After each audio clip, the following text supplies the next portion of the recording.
I'm Amanda Bennett, 34, and 2 weeks before Christmas, my world shattered with a single text from my mother: "It would be better if you didn't come this year." 15 years of family Christmas traditions, gone with those 8 cold words. No explanation. No discussion. Just rejection. My calls went straight to voicemail, and the family group chat fell silent. What happened next revealed the truth behind my exclusion and changed our family forever. A betrayal so calculated that even now, months later, I still struggle to understand how the people who should love you most can hurt you deepest. If you've ever felt the sting of family betrayal, this story might feel familiar. I'd love to know where you're watching from and if you've experienced something similar. Hit subscribe if you want more family drama stories like this one, and drop a like if you believe karma eventually catches up to those who manipulate family for personal gain. Now, let me take you back to where it all began.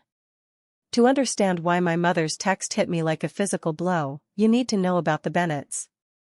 We grew up in a picture-perfect colonial home in suburban Connecticut, the kind with pristine white siding, black shutters, and a perfectly manicured lawn.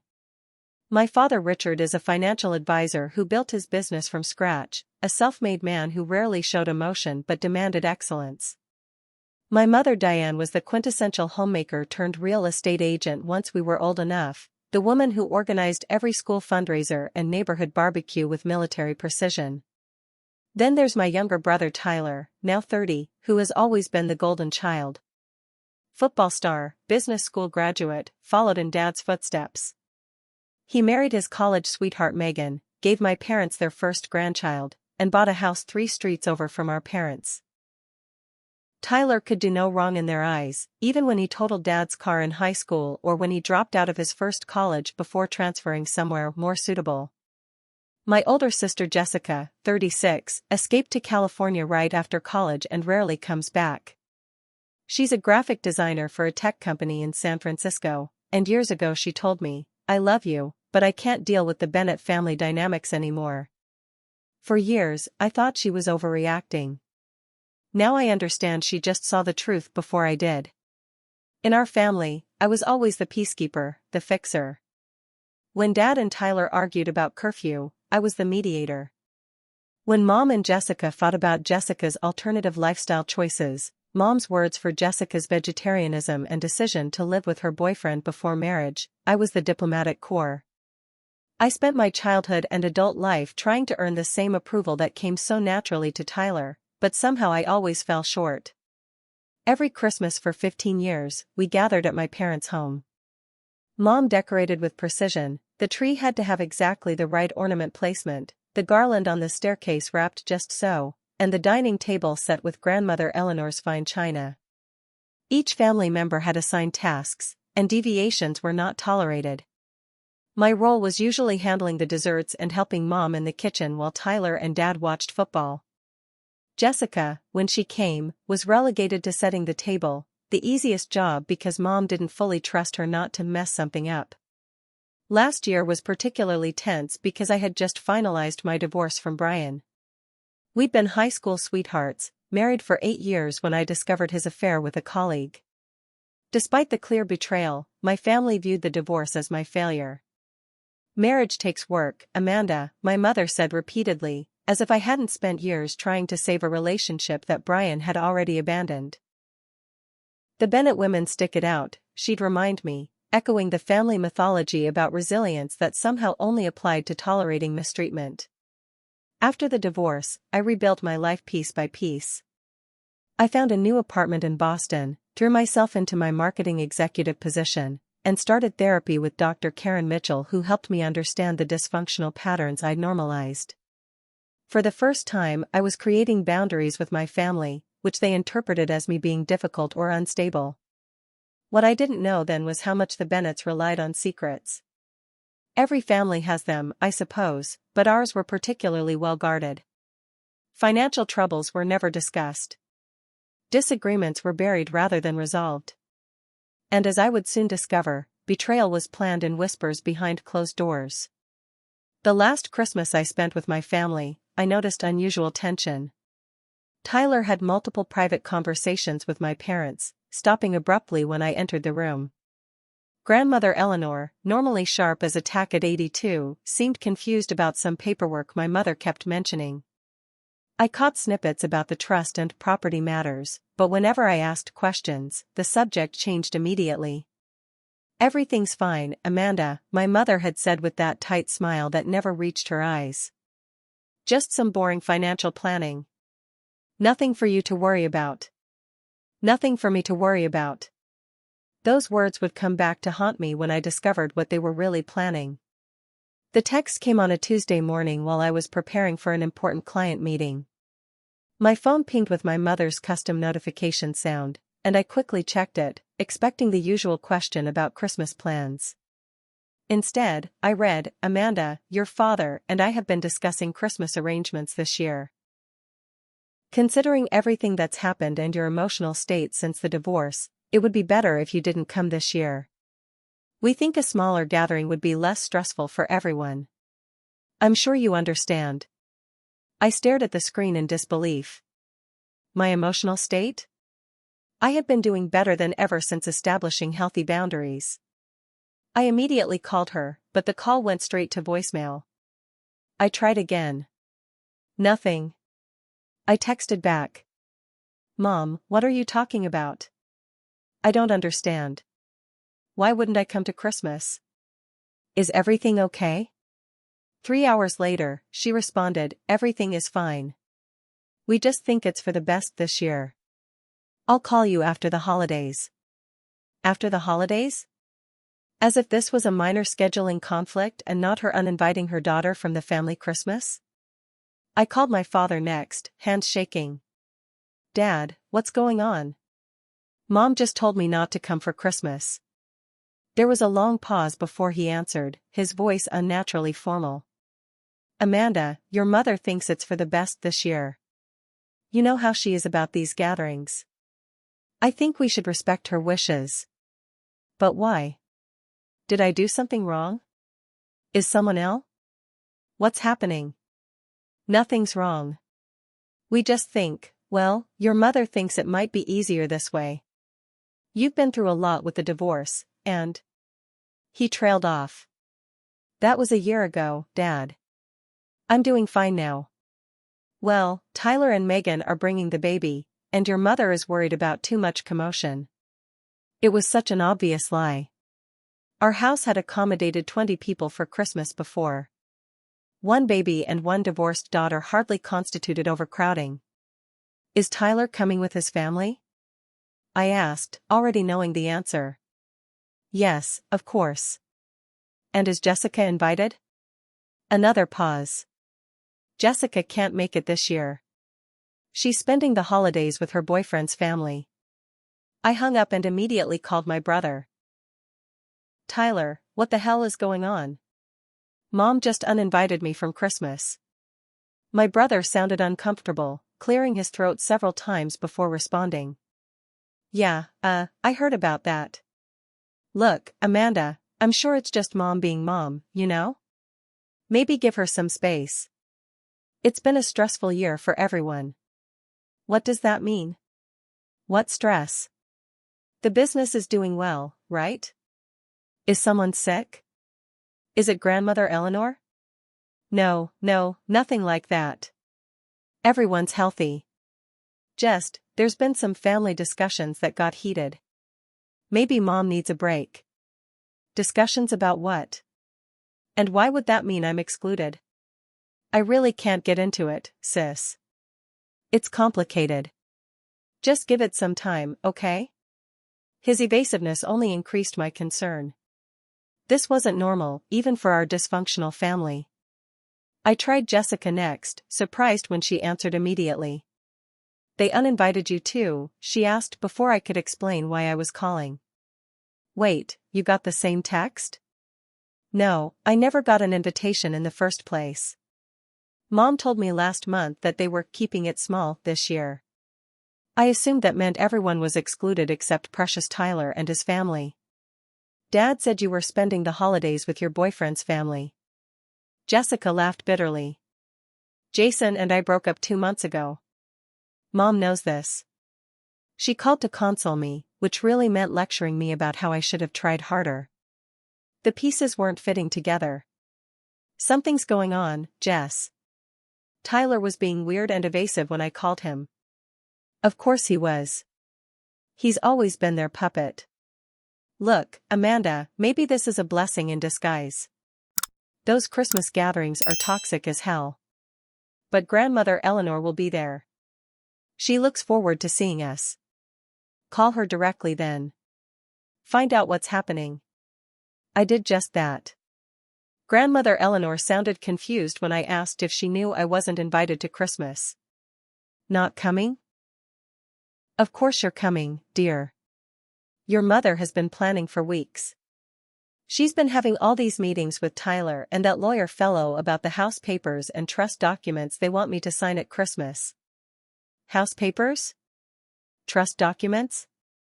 What lawyer, Grandma? Oh, you know, that man who handles the family money. Michael something.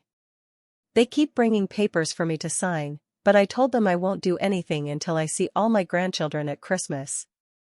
The conversation with my grandmother left me even more unsettled.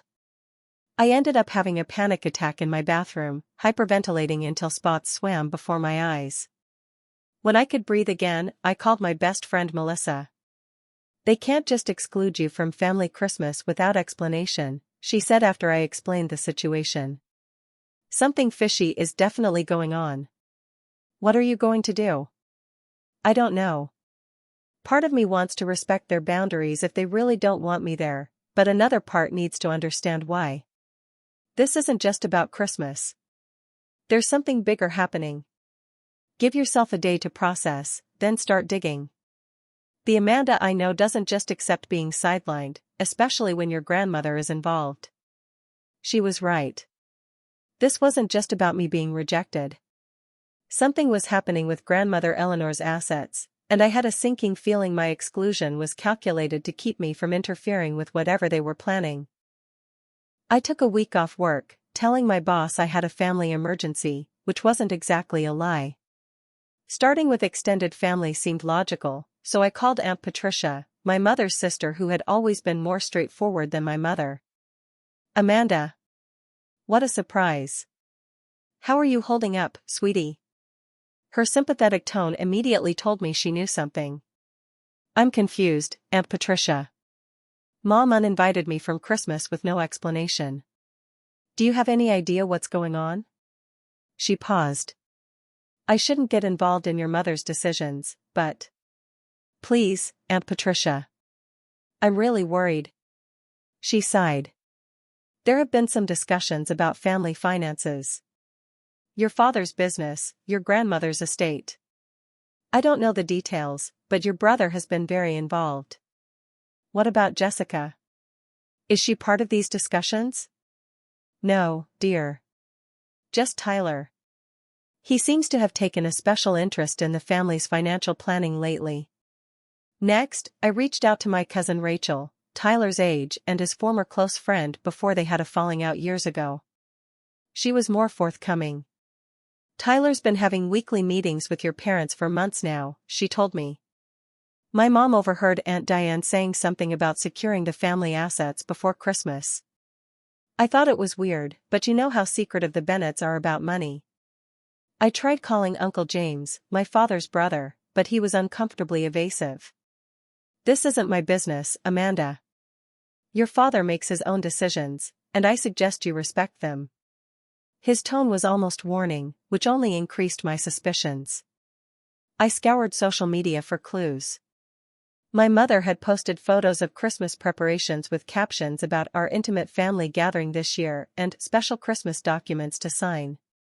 Tyler's wife Megan had shared pictures of Tyler meeting with someone whose face wasn't visible, captioned important family business meetings. So proud of my husband taking charge of the Bennett legacy. The emails I sent my mother requesting an explanation went unanswered. My father responded once with a vague message, "Your mother knows what's best for the family right now. Please respect her wishes." I found myself pulling out old family photo albums, looking for clues, patterns, anything that might explain the current situation. What I found instead was a visual record of the family's favoritism. Photos of Tyler's achievements prominently displayed, his sports trophies given center stage in family pictures. Jessica and I were often in the background or awkwardly positioned at the edges of family portraits.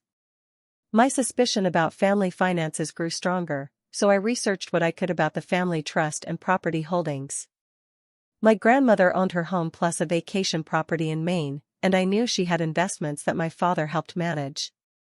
The family home where my parents lived had been in the family for generations, technically owned by a family trust established by my grandfather before he died. I decided to contact Michael Stevens, the family lawyer, under the pretense of updating my own will after my divorce. I'd also like to understand how the family trust works, I added casually during our phone call. Just so I can plan appropriately. His response was telling. Amanda, I think these questions would be better addressed by your parents. I'm not at liberty to discuss the details of the trust or any recent amendments. Recent amendments? What recent amendments? I really can't say more. Please speak with your parents about this. The call ended abruptly, but it confirmed my suspicions. Something had changed with the family trust, and it coincided perfectly with my exclusion from Christmas. The final piece came when I called my old high school friend Kate, who worked at the same coffee shop Tyler frequented. I asked her to keep an eye out for any meetings he might have there. 2 days later, she texted me, Tyler here with your mom. They're talking about house papers and grandmother signing at Christmas. Your mom just said Amanda would just complicate things with her questions. It's cleaner this way. Thought you should know. That was it. The confirmation I needed that my exclusion wasn't about holiday stress or my emotional state after the divorce. It was about preventing me from witnessing something they didn't want me to see. I couldn't investigate properly from Boston, so I told my neighbors I'd be away for a few days and drove the 2 hours to my hometown, checking into a small hotel under the pretext of visiting a college friend. From there, I began surveillance of the family home, feeling ridiculous but determined. On the first day, nothing unusual happened. On the second, I noticed an unfamiliar car in the driveway, a sleek black Audi with a license plate frame from Hartford Financial Services. 3 hours later, another car arrived, this one belonging to Michael Stevens, the family lawyer. When Tyler arrived that evening, I decided it was time for a confrontation. Rather than approaching the house, I waited until the next morning and went to his office. Tyler worked at our father's financial advisory firm, having been made partner suspiciously quickly 2 years ago. Amanda. What are you doing here? His expression of shock quickly shifted to discomfort when I walked into his office unannounced. We need to talk, Tyler. Not as brother and sister, but as members of this family with equal stakes in what happens to grandmother Eleanor's estate. His face paled. I don't know what you're. Stop. I know about the meetings. I know about the trust amendments. I know Mom and Dad are planning to have grandmother sign documents at Christmas, and I know that's why I've been excluded. Tyler collapsed into his chair, running his hands through his hair in a gesture reminiscent of our father. It's complicated, Amanda. Then uncomplicate it for me. After several minutes of tense silence, Tyler finally spoke. Dad's business is in trouble. Has been for years, but it's worse now. Bad investments, market downturns, a few clients who sued over mismanagement. What does that have to do with grandmother's estate or the family trust? They've been borrowing against the trust assets for years. If grandmother knew, she'd be furious. The vacation property is already mortgaged to the hilt. The only clean asset left is grandmother's house and her personal investments. And let me guess, you're helping them access those too? He couldn't meet my eyes. They promised me the family home and a controlling interest in the business if I helped convince grandmother. Convinced her to do what exactly? To sign over her house to me before she dies, to avoid estate complications. And to make me the sole trustee of her investments, removing the clause that splits everything equally between the three of us. I felt physically ill. So Jessica and I get nothing, and you get everything. That's the plan you've been working on? It's not like that. Dad promised he'd make it right later, set something up for you too. Like he made right all the other promises? Tyler, they're manipulating you too. If Dad's business is failing and they've mortgaged everything, what makes you think there will be anything left later? His expression told me he'd had the same thought. Have they been borrowing money from grandmother too? I asked, suddenly understanding more pieces. Small amounts at first. Then larger ones. She doesn't really track her finances closely. Dad always handled it for her. Does she have any idea how much they've taken? Tyler shook his head. She thinks they're just small loans. She doesn't know about the trust depletion or the mortgages. And you were going to let her sign away her house? Tyler, she's 82. Where would she live? With Mom and Dad. They said it would be better for her anyway, that she shouldn't live alone. She doesn't live alone. She has a lovely apartment in a retirement community with her friends, her garden club, her independence. They're going to take everything from her. I could see the guilt on Tyler's face. He wasn't a bad person, just weak, easily manipulated by our parents with promises of approval and inheritance. There's more, he admitted quietly. Grandmother has been showing signs of memory issues. Some days she's sharp as ever, others she's confused. They've been planning to have the documents signed on a good day when she's less likely to question things. The exploitation of our grandmother's possible cognitive decline was the final straw. This wasn't just financial manipulation, it was elder abuse. Has she been diagnosed with dementia? I asked. No official diagnosis. Dad doesn't want her to see a geriatric specialist, says it would just upset her. Of course he doesn't.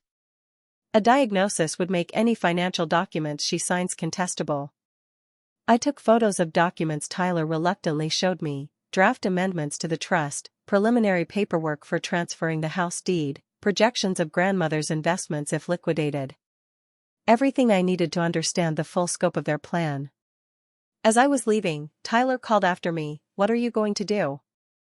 I turned back to him. The right thing. Something you should consider doing too. Back in my hotel room, the weight of everything I'd learned crashed over me. I sat on the floor, back against the bed, and sobbed, deep, racking cries that came from a place of profound betrayal. This wasn't just about money or inheritance.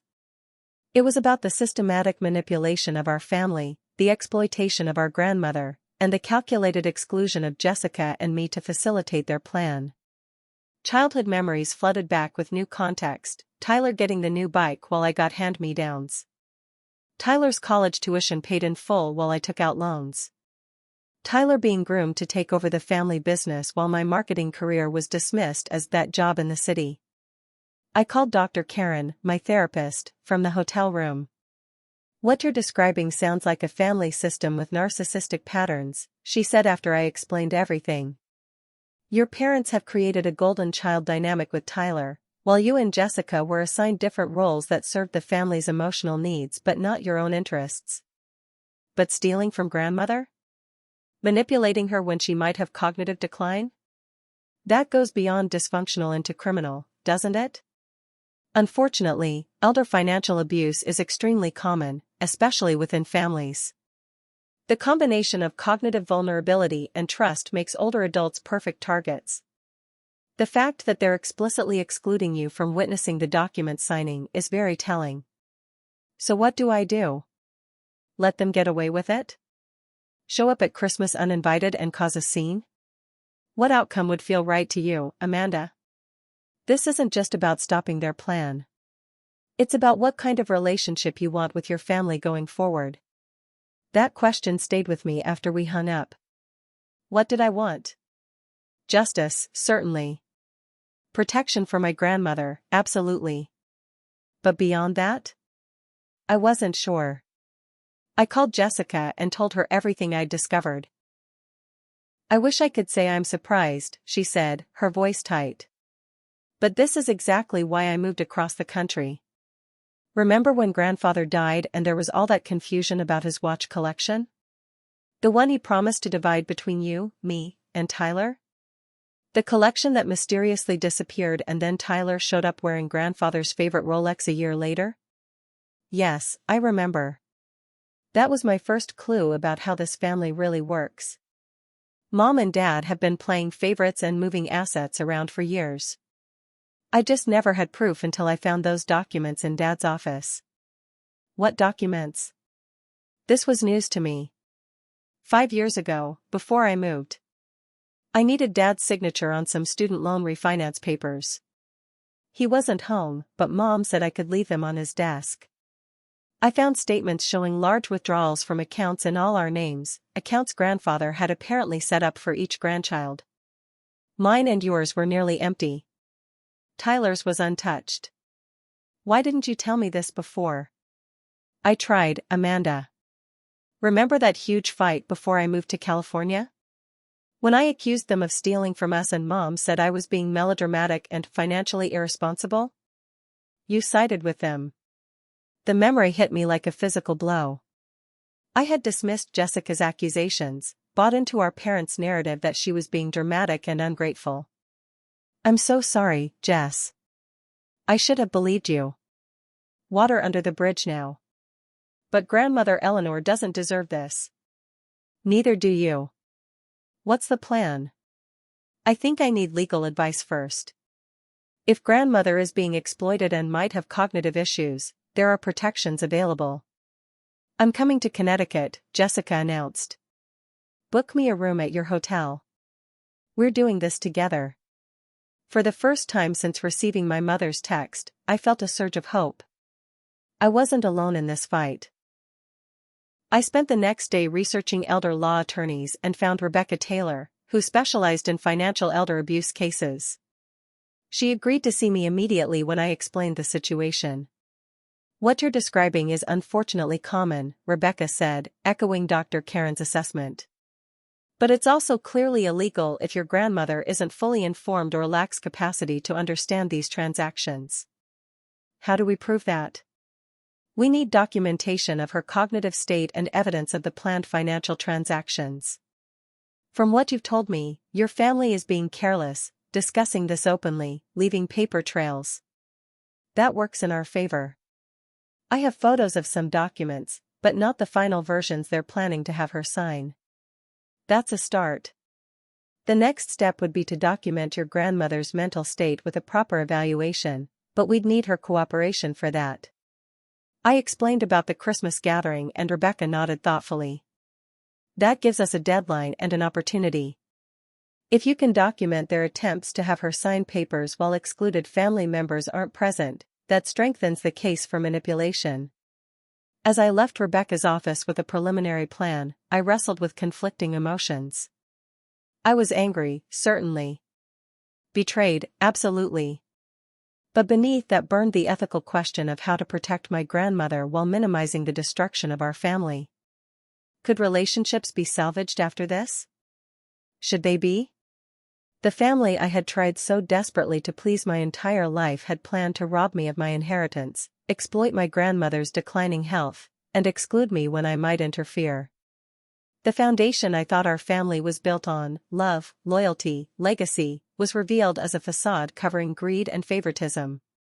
I called Dr. Karen again. Is it wrong that part of me wants revenge? That I want to expose them publicly, humiliate them the way they've humiliated me? Those feelings are completely normal, she assured me. The question is whether acting on them would bring you peace in the long run. Justice and revenge might look similar in the moment, but they lead to very different places. I knew she was right. This couldn't be about hurting them back. It needed to be about protecting Grandmother Eleanor and establishing truth in a family built on lies. With that clarity, I called Jessica to finalize our plan. The next morning, Jessica's flight landed from San Francisco. Seeing her walk through the hotel lobby, I was struck by how much she'd changed since moving away from the family. She stood straighter, smiled more easily, and hugged me with a confidence I envied. You look good, Jess, I said as we sat down for coffee. California agrees with you. Freedom agrees with me, she corrected. Freedom from their expectations and manipulations. We spent the morning with Rebecca Taylor, going through everything we knew and planning our approach. Rebecca was thorough, explaining the legal implications of what our parents and Tyler were attempting. Financial elder abuse takes many forms, she explained. Outright theft, fraud, undue influence, misuse of power of attorney. From what you've described, they're potentially committing several of these offenses. What's our immediate goal here? Jessica asked. Stop the Christmas signing? Get back the money they've taken? Have grandmother declared incompetent? First priority is preventing any new documents from being signed, Rebecca said. Second is documenting grandmother Eleanor's true wishes and mental state. Third would be protecting whatever assets remain. Recovering what's already been taken is a longer process that would likely involve civil litigation. And criminal charges? I asked quietly. Rebecca met my eyes. That's a possibility, especially if the exploitation is extensive. But it would be your grandmother's decision whether to press charges against her daughter and son-in-law. Many elderly victims choose not to, even in clear cases of abuse, because of family loyalty. Family loyalty. The word stung given how little loyalty had been shown to Jessica and me. Or to grandmother Eleanor, for that matter. We should visit grandmother today, Jessica suggested. Before they realize we're both in town. Grandmother Eleanor lived at Oakwood Gardens, an upscale retirement community that offered independent living apartments with optional support services. Her two-bedroom unit overlooked the community garden she helped maintain, and she had always taken pride in her independence. She was overjoyed to see us both, ushering us in with hugs and immediate offers of tea and cookies, as if we were still children. My girls, both here. What a wonderful surprise. I thought I wouldn't see you until Christmas, Amanda. And Jessica. They told me you couldn't make it this year. Jessica and I exchanged looks. Actually, Grandma, Mom told me not to come to Christmas this year, I said gently. And apparently told Jessica she wasn't invited either. Grandmother Eleanor's face fell. That can't be right. Diane specifically said all my grandchildren would be there when I signed those papers she keeps bringing over. What papers, Grandma? Jessica asked, keeping her voice casual. Oh, something about the house and the trust. Richard says it's to simplify things, make sure everything goes smoothly when the time comes, she made air quotes around the phrase. I told them I'd only sign at Christmas when everyone was together. Do you understand what the papers are asking you to sign? I asked. Her brow furrowed. Well, some days are better than others for reading fine print, you know. My eyes get tired. But Richard explained it's just updating the trust, making Tyler the, what did he call it? The successor trustee or something. Because he's local and you girls are farther away. Grandma, would you mind if we brought a friend to meet you? She's a lawyer who specializes in helping older adults protect their assets. She could explain what these papers really mean. Grandmother Eleanor considered this. Your parents might not like that. This isn't about what they like, Jessica said firmly. It's about making sure you understand what you're signing and that your wishes are respected. There have been days lately when I get confused, Grandmother admitted after a moment of silence. Names slip away. I forget if I've taken my medication. Your mother says it's normal aging, but sometimes I wonder. She looked at us with sudden clarity. Are they taking advantage of me? The directness of her question broke my heart. We think they might be, Grandma. But we're here to help make sure that doesn't happen. They come on my good days, she said quietly. When my mind is clear. Richard calls in the morning, asks how I'm feeling. If I sound confused, they don't visit. If I sound sharp, they come with papers. Jessica took out her phone. Grandma, would you mind if I record you saying that? It might be important later. With grandmother's permission, we documented a 20-minute conversation about her assets, her understanding of the proposed changes, and most importantly, her actual wishes. I always intended to divide everything equally among my grandchildren, she stated firmly. The house, the investments, everything. That's why I never changed the trust after your grandfather died. It was already set up exactly as we wanted it. We brought Rebecca to meet with grandmother Eleanor that afternoon. She conducted a gentle but thorough interview, documenting grandmother's clear days versus confused ones, and explaining in plain language what the trust amendments and house transfer would actually mean. So they would own my house, but I could still live in it? Grandmother asked, trying to understand. Not exactly, Rebecca explained. The way this draft is written, you would be permitted to live there at the discretion of the new owner. They could ask you to leave at any time. But Richard said I'd always have a home there. Verbal promises aren't legally binding when it comes to real estate, Rebecca said gently. What matters is what's written in the document. By the end of the visit, grandmother Eleanor had authorized Rebecca to act as her attorney, specifically to review any documents before she signed them and to help her understand her options. As we were leaving, she took both our hands. I've been naive, haven't I? Trusting them because they're family. They took advantage of that trust, Jessica said. But we're going to make it right. That evening, we discovered through Tyler's wife Megan's social media that my parents had scheduled a special family gathering on Christmas Eve specifically for the document signing, with a notary scheduled to attend. The formal Christmas Day celebration would follow, keeping up appearances for the extended family who would join them then. So that's the plan, I said to Jessica. Get everything signed on Christmas Eve when we're not there, then pretend everything is normal on Christmas Day for the rest of the family. Not if we have anything to say about it, Jessica replied, her determination matching my own. Christmas Eve arrived with a snowfall that blanketed Connecticut in picturesque white, the kind that normally would have delighted me. Instead, Jessica and I sat in a rental car down the street from our parents' home, watching guests arrive. Tyler and his family. The notary. Michael Stevens. Uncle James and Aunt Patricia. Our parents had clearly decided to have witnesses from both sides of the family present for the signing, people they thought would support them. Ready? Jessica asked, checking that Rebecca had arrived and parked around the corner. As ready as I'll ever be to crash a party I was explicitly uninvited from, I replied, trying to mask my nerves with sarcasm. We timed our entrance for maximum impact, waiting until everyone would be gathered in the living room where the Christmas tree stood surrounded by presents. The familiar sound of the doorbell echoed through the house as I pressed it, Jessica beside me with grandmother Eleanor's lawyer behind us. My mother opened the door, her practiced hostess smile freezing when she saw us. Amanda? Jessica? What are you doing here?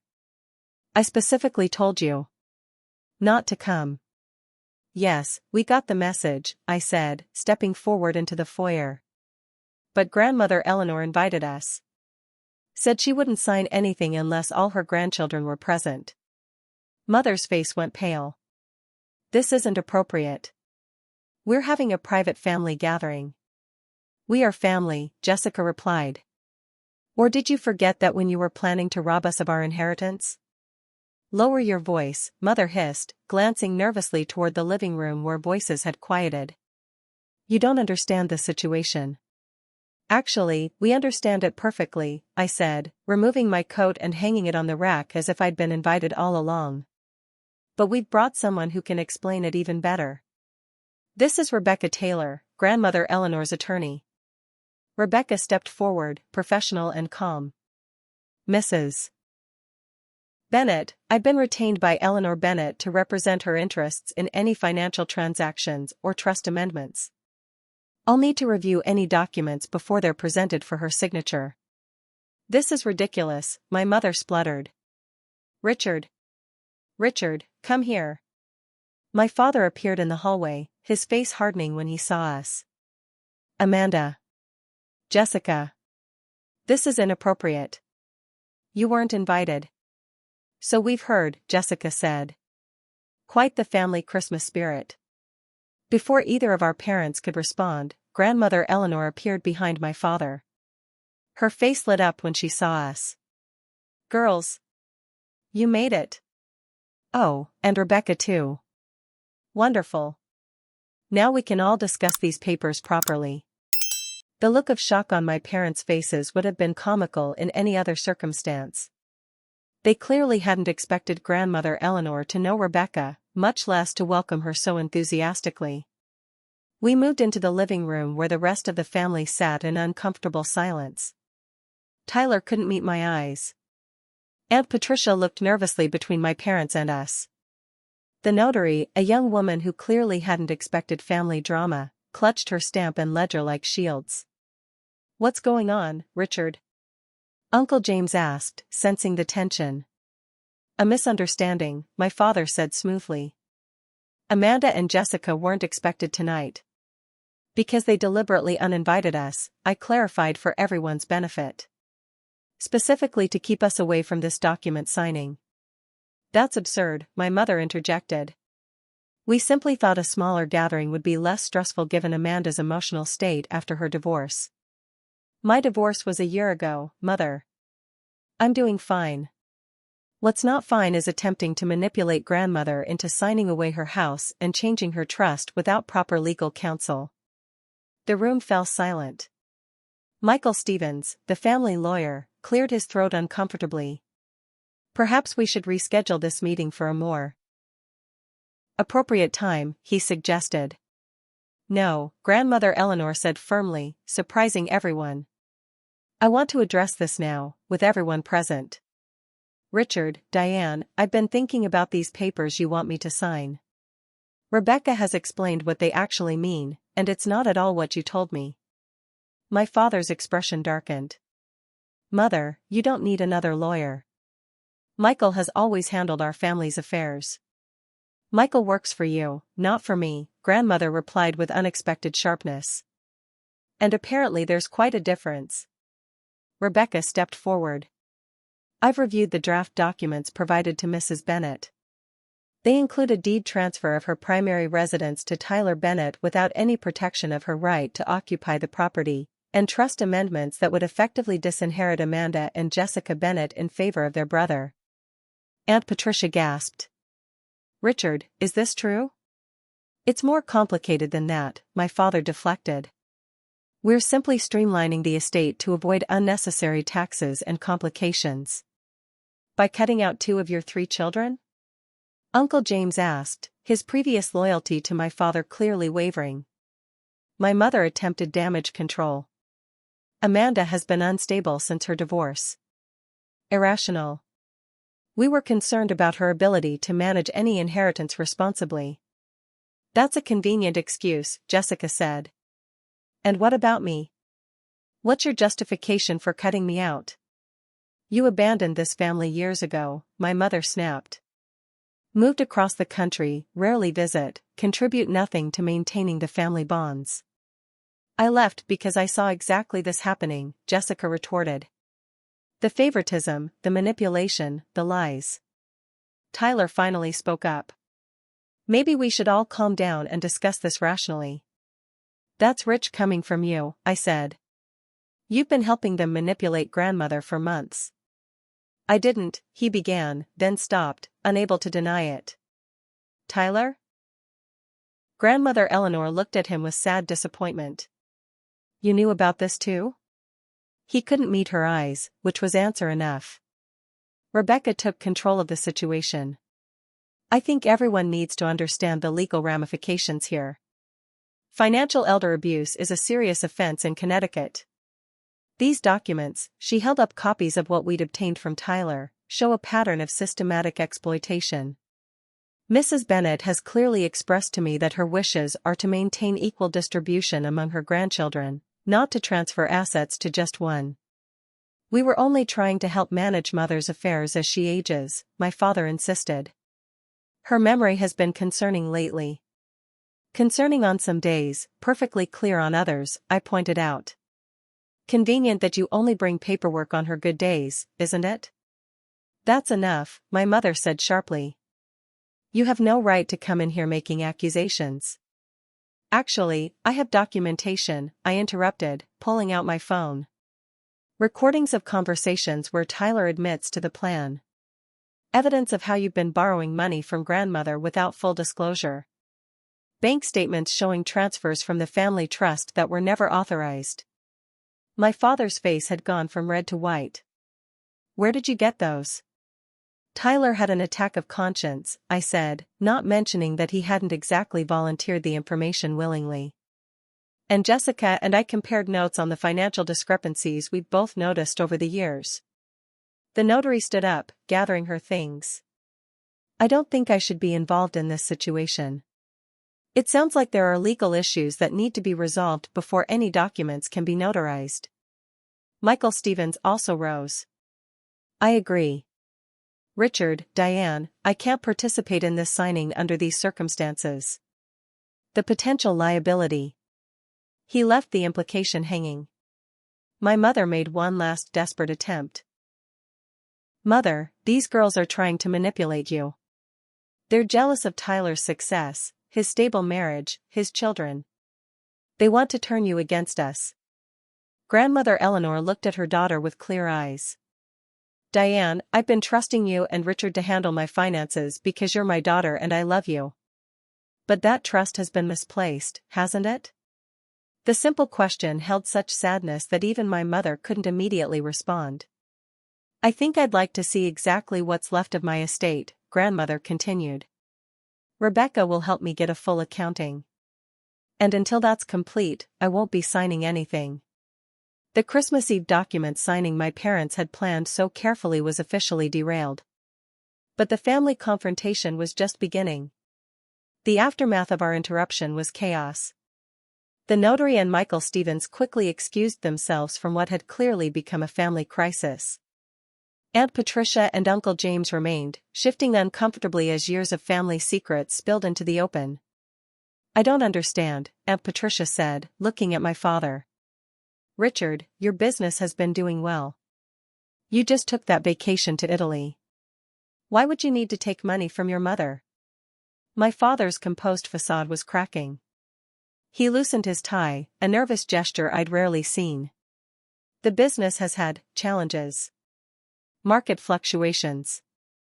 Client lawsuits. Lawsuits? Uncle James leaned forward.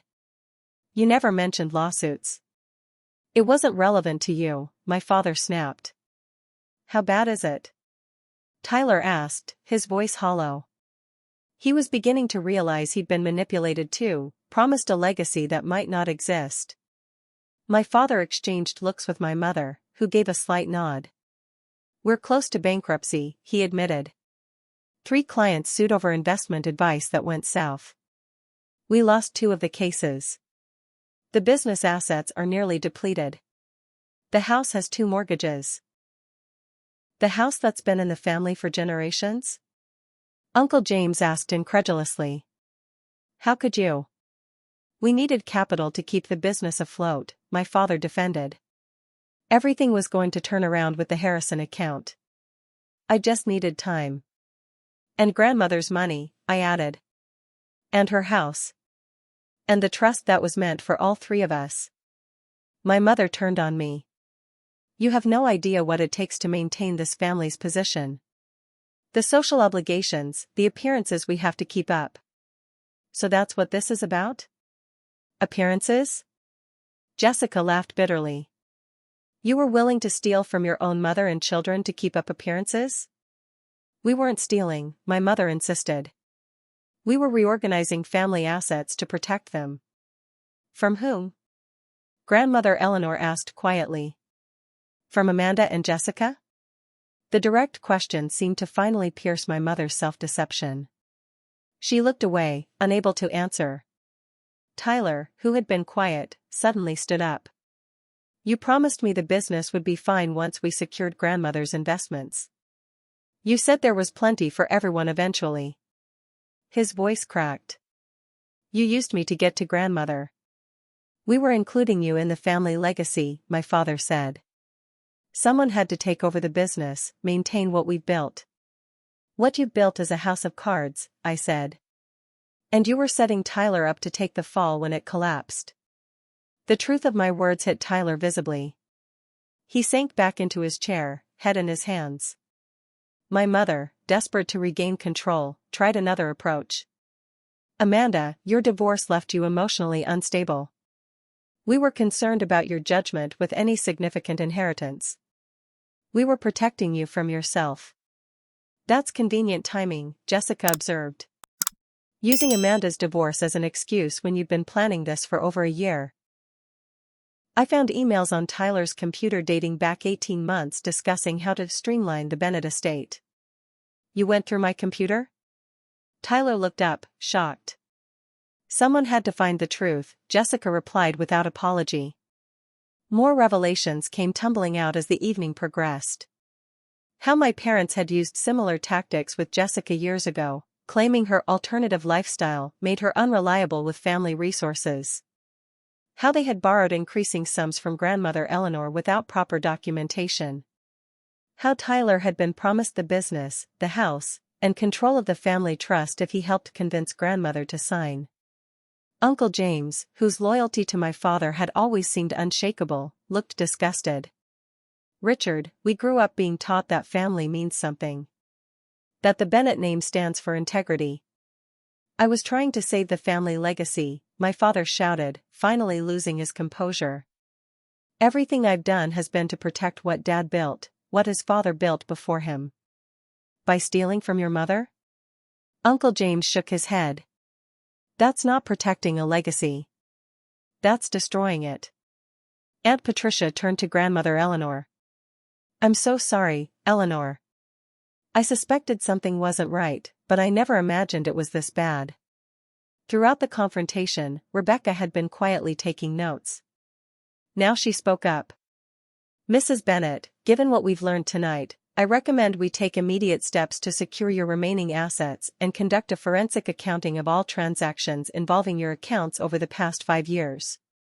Yes, grandmother said, her voice stronger than I'd heard it in years. I want to know exactly what's been taken and what remains. My mother made one final attempt. Mother, you're making a terrible mistake. We're your family. These lawyers don't care about you like we do. Grandmother Eleanor looked at her daughter with profound sadness. Diane, caring about someone means respecting their wishes and their autonomy, not stealing from them because you think you know better. I may have some confused days, but today isn't one of them. The family meeting continued into the night, with more painful revelations emerging. Tyler, once he realized the extent of what our parents had planned, began sharing information freely. How they had instructed him to only discuss financial matters with grandmother on her good days. How they had convinced him that Jessica and I didn't deserve equal shares because we hadn't stayed close to home. How they had been systematically moving money from grandmother's accounts into the struggling family business for years. By midnight, several things were clear. My father's business was on the verge of collapse. My parents had borrowed or redirected over $500,000 from grandmother's accounts, and the family home where we sat, passed down through generations of Bennetts, was mortgaged far beyond its value. What happens now? Tyler asked, looking defeated. Legally, there are several options, Rebecca explained. Mrs. Bennett could pursue civil recovery of misappropriated funds, file for elder abuse protections, or in extreme cases, pursue criminal charges. Criminal charges? My mother looked stricken. Against your own parents, Amanda? That would be grandmother's decision, I said quietly. Not mine. Grandmother Eleanor shook her head. I don't want to see my daughter and son-in-law in court. But I do want control of what remains of my assets, and I want the truth acknowledged. Uncle James spoke up. Richard, Diane, I think the best thing you can do now is come clean about everything. No more hiding, no more manipulating. And start making amends. My father looked broken, the carefully constructed facade of success finally crumbled beyond repair. Where would we even begin? With the truth, grandmother Eleanor said simply. The complete truth, for once. 3 months have passed since that Christmas Eve confrontation. The Bennett family will never be the same, but perhaps that's not entirely a bad thing. The foundation of secrets and manipulation has been replaced with difficult but honest conversations. Rebecca helped grandmother Eleanor secure her remaining assets, placing them in a protected trust with professional management. The forensic accounting revealed the full extent of what had been taken, nearly $680,000 over 6 years, most of it funneled into my father's failing business or used to maintain my parents' lavish lifestyle. Grandmother decided against pressing criminal charges, but insisted on a legally binding repayment agreement. My parents were forced to sell most of their possessions and downsize from the family home to a small apartment. My father surrendered his financial advisor license rather than face an ethics investigation, and now works as a consultant for a former colleague. The family is divided in ways both painful and necessary. Some relatives sided with my parents, believing their intentions justified their actions. Others recognized the exploitation for what it was and have supported grandmother Eleanor's decision to protect herself. Tyler's journey has perhaps been the most surprising. Once he understood how our parents had manipulated him as well, using his desire for approval to make him complicit in their scheme, something fundamental shifted in him. He declined the partnership in what remained of the business and instead found a position with another firm where he could start fresh, without the weight of family expectations. I was so focused on being the son they wanted that I forgot to be the person I wanted, he told me over coffee last month. I'm sorry, Amanda. For everything. Jessica and I have formed a new relationship with our brother, one based on adult understanding rather than childhood competition. The three of us meet regularly now, working through years of misunderstandings fostered by our parents' manipulations. As for grandmother Eleanor, she's thriving with newfound clarity about her finances and family. She decided to sell her house in the retirement community and move into a beautiful assisted living apartment closer to my home in Boston. At 83, she's taking an art class, joined a book club, and recently started learning to use Instagram to keep tabs on all my grandchildren, as she puts it. My relationship with my parents remains complicated.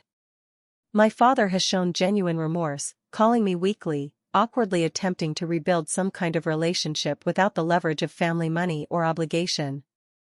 He recently admitted, I lost sight of what really mattered. I thought I was protecting the family legacy, but a legacy isn't bank accounts or property. It's the values you pass down. My mother has had a harder time accepting the new reality. Her apologies tend to be conditional, I'm sorry you felt hurt by our actions rather than I'm sorry for what I did. She still believes on some level that she was justified, that her intentions excuse her methods. Our conversations remain strained, but I maintain limited contact, setting boundaries I never knew I could establish before. This Christmas will be different. Jessica, Tyler, and I are hosting a celebration at my apartment in Boston. Grandmother Eleanor will be there, along with friends who have supported us through this difficult year. We're starting new traditions, ones based on genuine connection rather than obligation or appearances. I've learned so much about family through this ordeal. That blood ties don't guarantee loyalty or love. That sometimes the most loving thing you can do is expose painful truths. That rebuilding after betrayal is possible, but requires honesty and accountability, not just hollow apologies. The text that started it all, "It would be better if you didn't come this year," was meant to exclude me from witnessing a terrible injustice. Instead, it set in motion a chain of events that ultimately protected my grandmother, revealed long-hidden truths, and freed all of us from patterns of manipulation that had shaped our family for generations. Sometimes rejection is actually redirection to something better, something more authentic. Sometimes being uninvited from Christmas is the most valuable gift you never knew you needed. Has your family ever faced a similar crisis that forced painful but necessary changes? I'd love to hear your stories in the comments below. If this story resonated with you, please hit the subscribe button and share with others who might be struggling with family dynamics. Remember that setting boundaries with family isn't selfish, sometimes it's the most loving thing you can do for everyone involved, including yourself. Thank you for listening to my story, and I wish you the courage to face difficult truths in your own family with compassion and strength.